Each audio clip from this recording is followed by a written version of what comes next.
Hi guys, welcome back. We're currently standing on the most exclusive postcode in the UK outside of London, and it's one of the most expensive places to live in the entire world. We're going to start our walk right here at the very start of Sandbanks on Banks Road, where we've got the most stunning views overlooking Poole Harbour, which is actually the second largest natural harbour in the world, the biggest being in Sydney Harbour in Australia. You can see so many boats and yachts here anchored up, and it just adds that aura of exclusivity.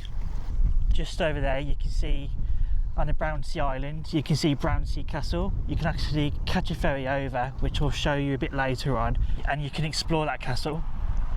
I was really hoping to show you the very best of Sandbanks today and have lovely weather, but the heat waves disappeared and it's freezing. The smell of the seaweed is so strong here. It's one of the strongest smells of seaweed I've had at any seaside I've visited so far. One thing you can do here at the very start of Sandbanks is you can actually rent from quite a few vendors lots of water sport equipment. You can do paddle boarding, kayaks. If you look to our left, you can see the iconic Sandbanks Hotel. The cheapest night stay I could find for this hotel during the summer holidays was £320 a night, which is a little steep, but given its location and popularity with celebrities, it's not a surprise really. You can see a water sports academy just here, right next to Sandbanks Hotel. Straight away, as soon as we walk this strip of sand that connects the Sandbanks Peninsula to Poole, you can see these very flash houses. A lot of them are extremely modern. I bet you these houses have more security cameras than a casino. One thing I've noticed is the amount of continuous development that is going on in this area. It's just constant. This place is a property developer's dream. A lot of the time they'll buy the original houses, some of which were much smaller properties like bungalows, and they've been either developed into much larger houses and past the point of any recognition of the old property, or they've completely knocked them down and rebuilt them into these super modern and soulless looking and much more expensive homes. It seems to me like there's a very expensive game of one-upmanship here. I'm more successful than you, I've got more money than you, I've got a bigger house than you. It's ridiculous. But seriously, a lot of them are just concrete and glass. There's no character to them whatsoever, and yet they go for millions of pounds. In fact, even the land here goes for millions of pounds. It's pure madness.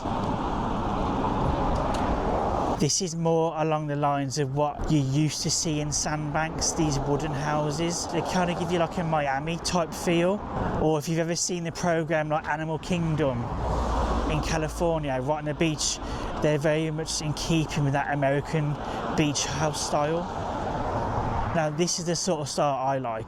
That's really nice. That has character.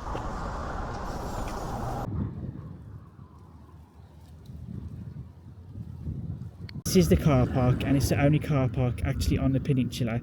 You can park up and down Banks Road all the way down, and I believe the prices are roughly the same. It's about £12.40 for 4 hours. If you've got a blue badge, you're going to have to pay the charges as well. Motorbikes can park for free, I believe, but double check and just make sure before you come. Even though Sandbanks is relatively tiny and you can walk it in about 15-20 minutes, there are some e-scooters and e-bikes for you to enjoy if you want to. In front of us is Sandbanks Pavilion, and it looks like they're putting this new park in for the kids, which is great. There's a boat and dolphin theme park over there, and you've got these little cargo nets. And just over there as well is the Crazy Golf. Now, the pavilion has been here since 1928, and it used to be a really grand open space with beautiful gardens.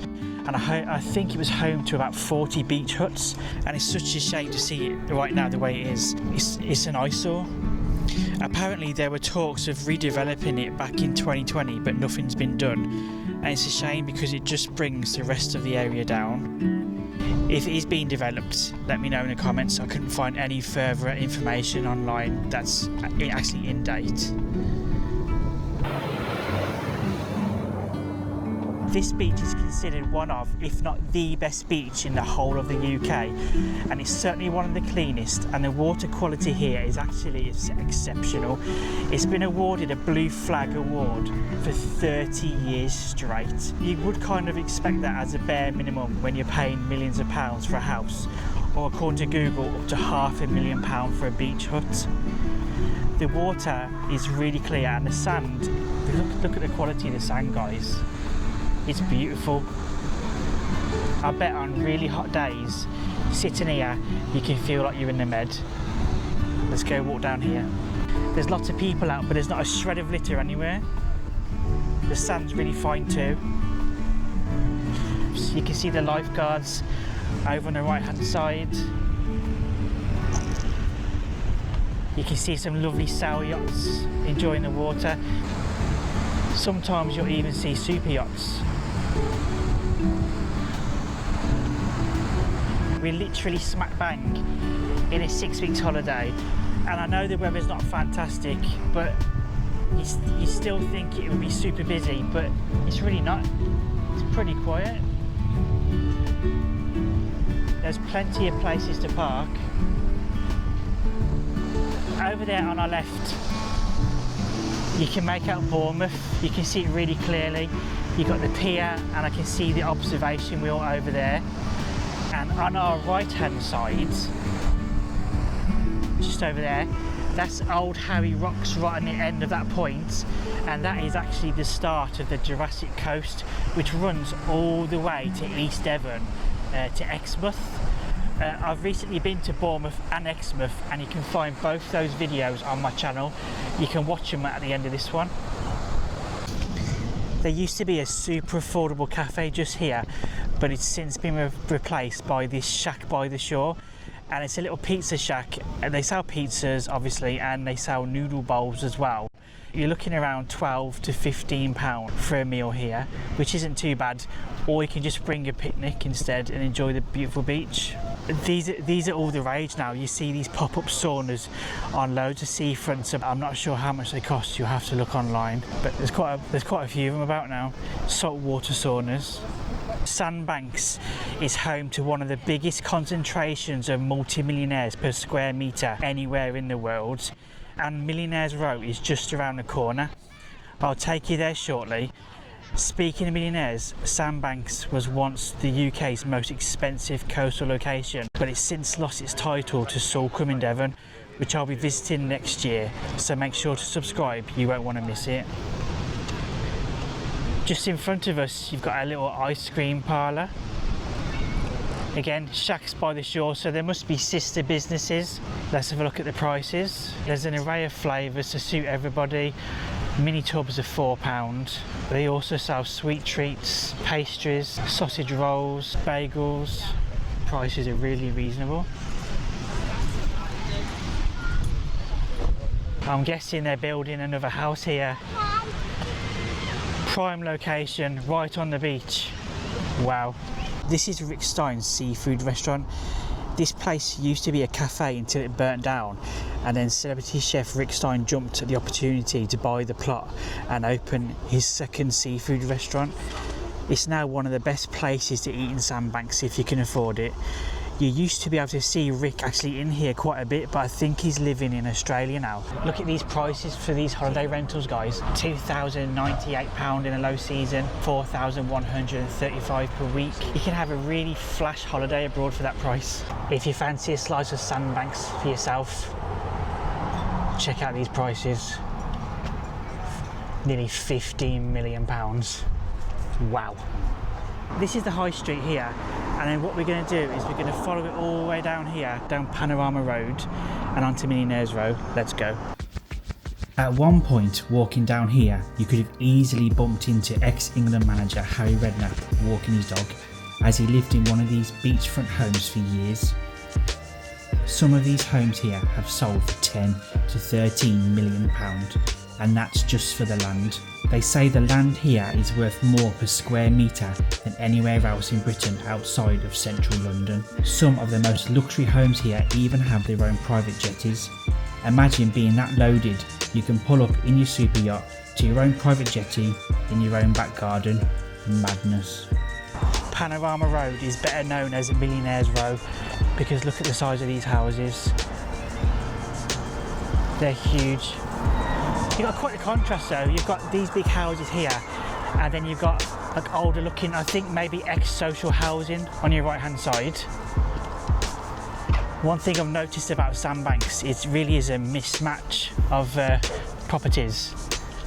I'm really not sure what I think of this one. It looks a bit like a kid's art project if you ask me. Clearly art deco of some sort. It's actually an apartment building and a couple are for sale for over £500,000.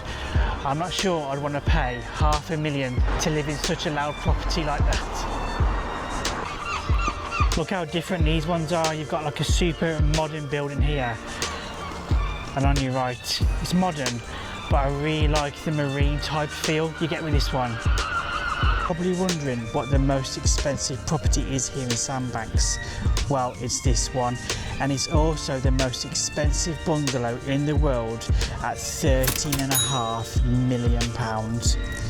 It was purchased by local businessman and entrepreneur Tom Granger for £13.5 million, with a floor space of just 2,909 square feet. This equates to £4,640 per square foot, making it more expensive than homes in Monaco, London, New York and Hong Kong. As you walk Panorama Road, you'll come across this home called Imagine. It used to be the home of Beatles legend John Lennon's auntie Mimi. He actually purchased the property for her, and he would be a frequent visitor to Sandbanks. Imagine all the people that would have came to Sandbanks and spotted John walking around. That's so cool. In front of us is the Haven Hotel, and it's probably the cheapest place to stay in Sandbanks. And when I say cheap, I mean cheaper than other places where you'll need to remortgage your house just for a holiday. Celebrities like Stein have stayed here in the past. It's 4 stars and it will set you back around £230 for a night stay. Still not exactly cheap. From doing my research online, it was an experiment to see if people wanted a holiday here.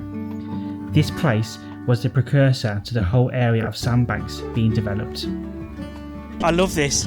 It's a chain ferry. It's been running since 1926 and it links Sandbanks to Shell Bay on Studland. It saves a 25-mile round trip, unless of course the ferry's closed, which happens more often than locals would like. But when it's running, you can see that it's quite a quirky little ride across, with these chains that run all the way across that pull the ferry along one of the most narrow parts of Poole Harbour. I think it's about £5 each way if you want to take your car over, but it's only £1 if you're going to go over on foot, and it has a free return as well. If you enjoyed this video, you can check out more videos just here. Please subscribe and I'll see you next week. Take care.